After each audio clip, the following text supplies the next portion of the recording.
الرحمن الرحیم.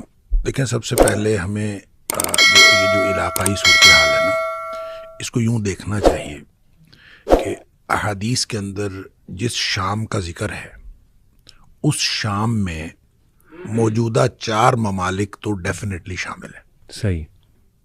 اس میں اردن شامل ہے، اس میں فلسطین شامل ہے، صحیح. اس میں لبنان شامل ہے، اور اس میں موجودہ سیریا شامل ہے. ایسے ہی. اس کے علاوہ بعض انٹرپریٹیشنز کے مطابق قبرص بھی اس کے اندر، سائپرس جس کو ہم کہتے ہیں، وہ بھی اس میں شامل ہے، اور ایک صوبہ ترکی کا بھی اس کے اندر شامل ہے. یہ سارا ملا کے شام بنتا ہے. ٹھیک ہے. لہٰذا جتنی بھی شام کے بارے میں نبی کریم صلی اللہ علیہ وسلم نے فضیلت بتائی ہے، تو اس کا جو مرکز و محور ہے وہ یہ پورا علاقہ ہے. کوئی ایک ملک نہیں ہے، موجودہ ملک شام نہیں ہے، بلکہ پورا علاقہ جو ہے اس کے اندر شامل ہے. جہاں تک قسطنطنیہ کی بات ہے، ظاہر ہے کہ یہ استنبول کا دوسرا نام ہے، اور استنبول جو ہے وہ مسلمانوں کے قبضے میں ہے، اور نبی کریم صلی اللہ علیہ وسلم اس میں جو ذکر فرما رہے ہیں وہ قسطنطنیہ کی فتح کا ذکر فرما رہے ہیں. تو اس کا مطلب ہے کہ قسطنطنیہ پہلے ہمارے ہاتھوں سے جائے گا، مسلمانوں کے ہاتھوں سے یہ چلا جائے گا، اور یہ پھر جا کے فتح ہوگا. اور اس کی فتح کے بارے میں بعض احادیث کے اندر آتا ہے کہ جب قسطنطنیہ فتح ہوگا تو مسلمان جو ہیں وہ اس قدر یعنی ایمان والے ہوں گے، اور ان کا ایمان اس قدر مضبوط ہوگا. اصل میں یہ ساری چیزیں ریلیٹ کرتی ہیں. اس کو میں تھوڑا سا اور پیچھے لے جاؤں تو امام مہدی کا جو ظہور ہے، صحیح، وہ فتنوں کے ظہور میں امام مہدی جو ہے وہ آئیں گے فتنوں کے دوران. اس میں بعض نشانیاں ہیں. اس میں مثلاً یہ ایک نشانی یہ ہے کہ کوئی عرب جو بادشاہ ہے اس کا انتقال ہوگا، اور اس کے بعد جھگڑا ہوگا وہاں بھی، عرب میں بھی، کہ کس کو جو ہے وہ بادشاہ بنایا جائے. 3 پرنسز کا آتا ہے ذکر، آپس میں جھگڑا ہوگا. اچھا، اسی طرح یہ بھی ہے کہ مسلمانوں کی قیادت کا فقدان ہوگا. اچھا، اور اس میں یہ بھی ہے کہ مسلمان جو ہیں حج کے موقع پر اکٹھے ہوں گے، اور حج کے موقع پر آپس میں گفتگو کر رہے ہوں گے کہ کس طرح سے ہمیں قائد ملے.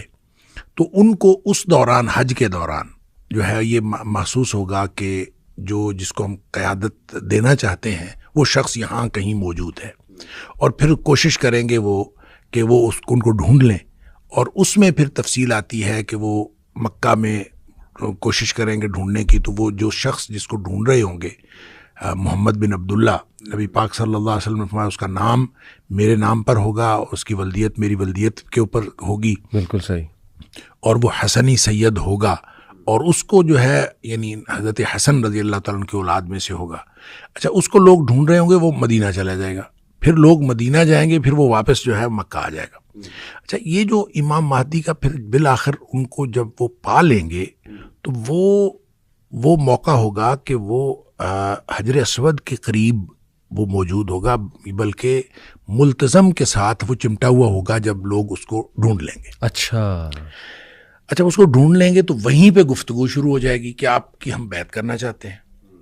اچھا، حدیث کے جو الفاظ ہیں نا، اس سے یہ پتہ چلتا ہے کہ امام مہدی اپنے ظہور سے قبل وہ کوئی ایکسٹرا آرڈنری شخصیت نہیں ہوں گے. صحیح. یعنی پہلے بالکل عام آدمی ہوں گے، کسی کو نہیں پتا ہوگا کہ یہ امام مہدی ہو سکتے ہیں یا کوئی ساتھ. کیونکہ حدیث میں الفاظ ہیں کہ جب بیعت ہوگی نا تو وہ کہیں گے کہ میں پھر جہاد پہ بیعت لوں گا. اچھا، لوگ تیار ہو جائیں گے بیعت کرنے کے لیے. اس پر نبی اکرم صلی اللہ علیہ وسلم فرمایا فَيُصْلِحُ اللَّهُ فِي لَيْلَةٍ، اللہ تعالیٰ ایک ہی رات میں ان کو صلاحیتیں عطا فرما دے گا. صحیح. یعنی وہ جو باصلاحیت بنیں گے، بالکل ٹھیک، تو وہ ایک ہی رات میں اللہ کی طرف سے ان کو صلاحیتیں عطا ہوں گی. تو اچھا، اس موقع پر نبی کریم صلی اللہ علیہ وسلم نے فرمایا مسلمان 3 حصوں میں تقسیم ہو جائیں. اچھا، اس میں ایک حصہ مسلمانوں کا وہ ہوگا جنہوں نے امام مہدی کو ماننا ہی نہیں، اور ان کے بارے میں نبی پاک صلی اللہ علیہ وسلم فرمایا ان کا ایمان کے ساتھ کوئی تعلق ہی نہیں ہے. دوسرا حصہ یعنی 3 میں سے دوسرا حصہ وہ ہوگا جو لڑائیوں میں شہید ہو جائیں گے. ٹھیک. نبی پاک صلی اللہ علیہ وسلم فرمایا روئے زمین کے بہترین شہداء ہوں گے. اللہ. اس کے بارے میں بعض روایتوں میں یہ بھی آتا ہے کہ اتنی زیادہ جو ہے وہ قتل عام ہوگا اور اتنی زیادہ شہادتیں ہوں گی کہ بعض روایتوں میں اس طرح ہے کہ ایک آدمی کے 100 بیٹے ہوں گے، 99 شہید ہو جائیں گے اور ایک بچے گا. یعنی اس کا مطلب اتنے بڑے پیمانے پر جو ہے وہ شہادتیں ہوں گی، اور ان کے بارے میں نبی پاک صلی اللہ علیہ وسلم نے فرمایا کہ یہ روئے زمین کے بہترین شہداء ہوں گے۔ ایک حصہ جو بچے گا ان کے بارے میں نبی کریم صلی اللہ علیہ وسلم نے فرمایا اس کے بعد ان کو کوئی چیز، کوئی فتنہ ان کے ایمان کو خراب نہیں کر سکے گا، وہ بہترین مومن ہوں گے۔ اچھا، جو قسطنطنیہ کی فتح ہے اس کے بارے میں حدیث میں آتا ہے کہ وہ صرف لا الہ الا اللہ یا اللہ اکبر کی قوت سے اس کی دیوار گر جائے گی، یعنی ان کو لڑائی نہیں لڑنی پڑے گی۔ اچھا، یعنی وہ اس طرح کے مومن ہوں گے بالکل ٹھیک کہ جب وہ وہاں پہنچیں گے تو وہ اپنی لا الہ الا اللہ کہتے ہوئے یا اللہ اکبر کہتے ہوئے جب وہ قریب پہنچیں گے تو دیوار گر جائے گی اور وہ فتح ہو جائے گا بغیر کسی لڑائی کے۔ وہاں جب وہ فتح ہوگا تو ان کو اطلاع ملے گی کہ دجال کا ظہور ہو گیا ہے، اچھا، اور پھر یہ دوڑیں گے پیچھے کو جو کہ دجال کا ظہور ہو گیا۔ اچھا، یہ جو یہ تفصیل ہے تو یہ حدیث جو ہے یہ بھی اسی ترتیب کی نشاندہی کرتی ہے کہ جو بیت المقدس کی آبادی ہے وہ مدینہ کی بربادی ہوگی، اور مدینہ کی بربادی جو ہے وہ خروج الملحمہ، وہ جنگوں کا آغاز ہو جائے گا، اور جب جنگوں کا آغاز ہوگا تو پھر اس کے نتیجے میں فتح قسطنطنیہ ہوگی، اور فتح قسطنطنیہ ہوگی تو اس کے بعد جو ہے دجال کا ظہور ہوگا۔ تو یہ جو تفصیل ہے، یہ ترتیب ہے، لگتا ہے کہ ترتیب یہی ہوگی، اس لیے کہ جب نبی پاک صلی اللہ علیہ وسلم نے فرما دیا تو یقیناً یہی ترتیب ہوگی۔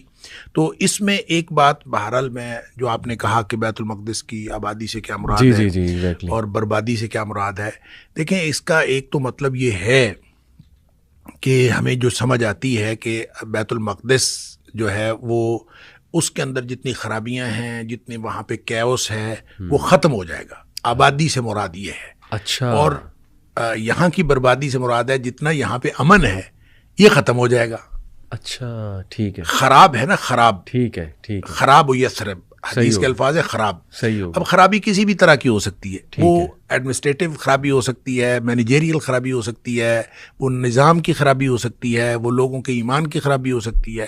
ویسے تو نبی پاک صلی اللہ علیہ وسلم فرمایا فتنوں کے دور میں ایمان جو ہے وہ حجاز کے اندر سکڑ کے آ جائے گا، جس طرح سے سانپ جو ہے سکڑ کے اپنی بل میں گھس جاتا ہے، اس طرح سے ایمان سکڑ کے حجاز میں آ جائے گا۔ حجاز یعنی مکہ مدینہ، مکہ اور مدینہ۔ اچھا، تو جب مکہ اور مدینہ میں ایمان آ جائے گا تو اس کا مطلب ہے ایمانی خرابی تو نہیں ہوگی، کسی اور طرح کی خرابی ہوگی، کوئی بد انتظامی ہو جائے گی، کوئی لڑائی ہو جائے گی، کوئی سیاسی ایشو ہو جائے گا، کوئی اس طرح کا ایشو ہوگا، اور اس ایشو کے بعد جنگیں شروع ہو جائیں گی۔ اب وہ جو جنگیں شروع ہوں گی، جو بھی قیادت کا فقدان ہوگا۔ میں جب پہلی دفعہ ایک حج پہ گیا تو وہاں مجھے پتہ چلا کہ وہاں ہر حج کے اوپر ایک کانفرنس ہوتی ہے اور پوری دنیا کے علماء آتے ہیں۔ صحیح۔ اور میں نے وہ جب وہ معتمر الحج جو ہے وہ میں نے دیکھی تو مجھے فوراً یہ حدیث یاد آئی کہ نبی کریم صلی اللہ علیہ وسلم نے فرمایا حج کے موقع پر امام مہدی کا ظہور ہوگا اور قیادت کا فقدان ہوگا۔